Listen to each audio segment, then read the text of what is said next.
So I had a math teacher in high school. On the very first day of class, he says, if it fails the so what test, ignore it. And I really, that stuck with me. Clearly, it's been many years later. And that's really has stuck with me. If it fails the so what, um, ignore it. And so mindfulness is a powerful tool, and really a lot of people use it. It's quite a buzzword these days. It's got a lot of applications, but I kind of like to ask the so what question with it. Like, why? What does it matter? And mindfulness for me is a step on a process. So I had a client come in earlier today I've been seeing for a while, and I've offered a lot of mindfulness tips to deal with some stress, to manage some of his workload and his family life, and he's really taken to it. And today he came in and he started talking about how he's, as we all do, he has an inner critic, and that had like the inner dialogue that was judging him for not doing something perfectly or some negative feedback that he received. And he said, I'm probably not doing mindfulness enough, or not being mindful in the right way. And I smiled at that. I said, no, you are being mindful. I said, but now you have this so what? So you are aware that this voice is here. He's like, so what are you doing when this voice shows up? And he says, well, I'm sort of like saying, oh, well, that's just a part of me talking. I don't really have to engage in it. And like, I can come back here, or I recognize that I can choose, so I can be back in my body, take some breaths. I said, that's great. I said, and there's a little more to it.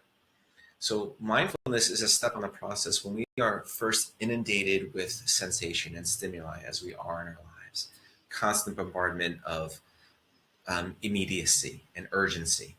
That what mindfulness helps us do is it helps us first get a little subject-object relationship to stimulus. We start to step back and see what's here and what actually requires a response and what doesn't. When without that, we're just kind of inundated and everything becomes super important, and I have to work on this, and this is the next thing that came up, and I have to deal with this now and deal with this. Oh, this came back in, this was interruption, now this is the top priority, now this is the top priority, and it's easy to get overwhelmed as we have the proverbial 24 browser tabs open in our brain. So mindfulness, what it does is it helps us kind of step back and see the bigger picture. Now, sometimes when that happens, a lot of times when that happens, some of the stuff that's meaningless, it just fades away. Like, oh, that's just static. I don't need to pay attention to that. And that's great. And that is kind of where most people stop with mindfulness. Like they're like, oh, great. Well, I am less stressed now because I am not feeling as inundated with sensation. And that's wonderful. And it's really an important step on the process.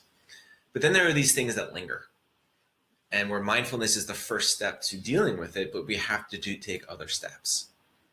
So I used it. He's a doctor, actually, an MD, and we started talking. I said, well, if I were to respond, or if we were all to respond to every single ache and pain that ever showed up, like, every single thing, we'd have to go to the doctor.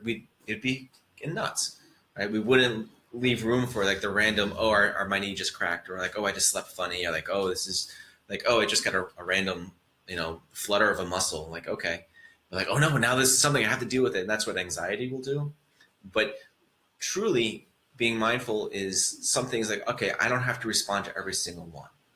Not every single ache and pain I need to deal with. Not every single time not every little like time I'm a little nauseous or something in my stomach do I have to see a doctor. However, what it does is it allows us to say, okay, well, this is lingering. I've had this stomach issue for a few weeks now. Okay, this is lingering. This warrants some attention. So it's the so what portion to that. So I'm aware of it, and now I have to do something about it. So mindfulness is the first step on the process. And then the so what is up to us. Mindfulness gives us the freedom to answer the so what however we like. It allows us a little bit of separation. So for this client, when he was talking about how his mind is judging him and thinks that he didn't do things perfectly, and the patient was really upset with him after the fact, and then he internalized that, like, maybe I missed something, what I do wrong, and like my job is to take care of people, and this guy clearly didn't feel he was taken care of, and he totally internalized that. He could be mindful and see, like, okay, this is a part of me that's speaking, right? I don't have to own that totally, but it's still there. I can't just push it away or fight it. then it's like, okay, well, now what do you do with that? You now have this awareness. You are mindfulness and awareness are often used synonymously. That you are aware that that's here. Now it's like, cool. Now what? Now how do you work with that? Now how do you deal with it? How do you offer it some compassion? How do you understand it? How do you go more deeply with it? And he said, well, I thought that when you're being mindful, you're not supposed to like ask questions and really analyze. I said, mindfulness is just being aware. Absolutely. But when you have this thing that's lingering, then there's an opportunity to do something else with it. Then there's an opportunity to take it the next step.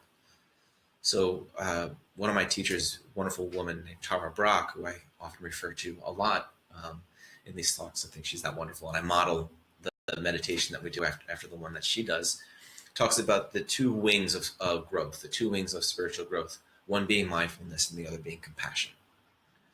So the idea is, if you are aware of something, great. Now you have the opportunity to deal with it however you like.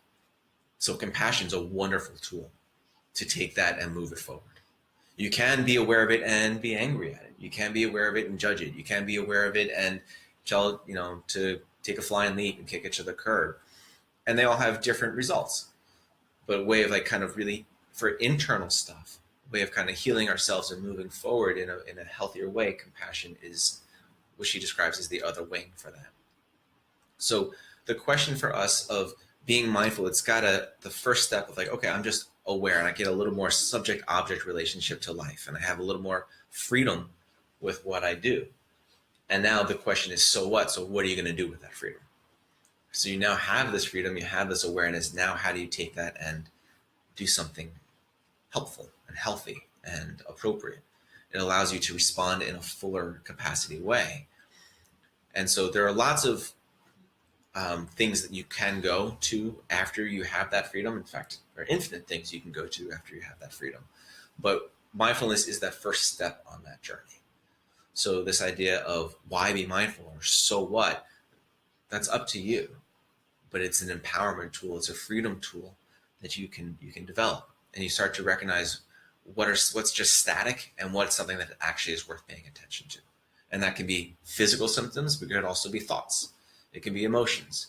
What stuff is just kind of shows up and like, all right, that's here again. Okay, great. And then you let it go, or it's not a thing, or something that's like, oh, I can't get out of the cycle. I'm still here. I'm still here. I'm still here.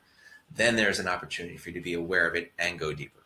That's where mindfulness is not like the end all be all. It's the first step.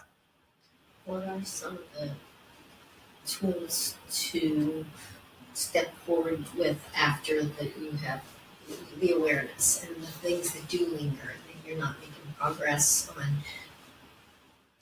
So there some are of the things you don't pay attention sure. to easier. But there's many things like you said. Yes.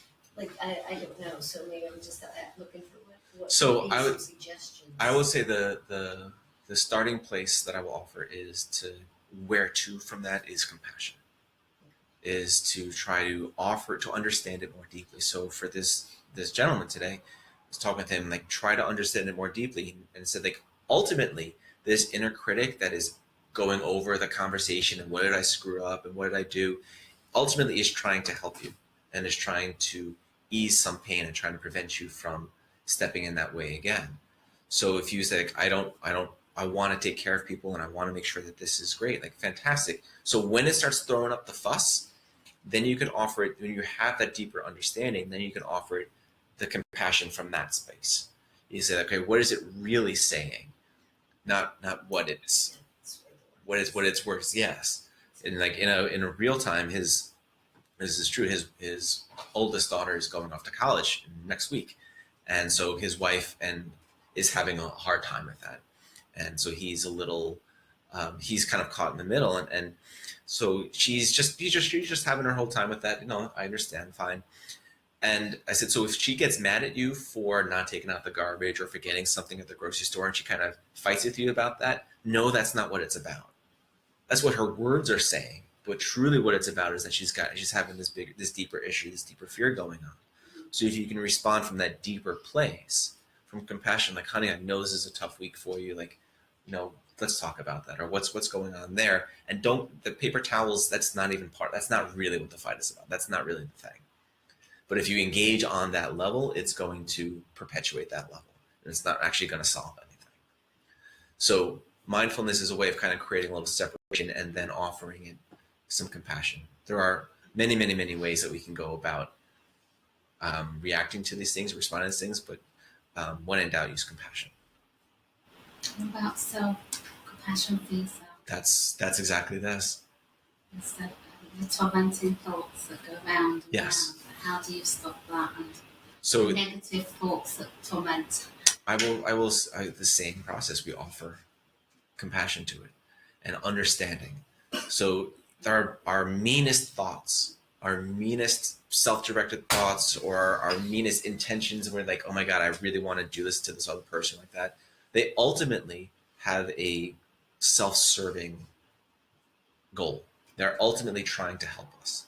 Even the things that are most mean to us, that voice internally is actually still trying to prevent some pain or trying to heal something or trying to manipulate your environment in some way that is not going to have pain happen again in the future. And once you can understand what that is, then there's a way of like, okay, I can have more of a compassion for this, and I can see it more fully. I'm not just seeing the tip of the iceberg, I'm actually being able to see the 90% of it that's underwater, and I can do some more work with it that way. This is a much longer discussion of like what to do with it, but I want to offer that is up to you. But the mindfulness is not the end all be all. It's the first step on the journey to going where you want to go. So I thank you all for stepping in tonight to this practice, and I thank you all for tuning in at home. And we have a lot of really great things coming up in September and October here at the center. So if you're curious, check out our website, hang out and ask me, join our mailing list, or none of those things. That's fine too. Thank you so much, and have yourselves a pleasant night. Thank you.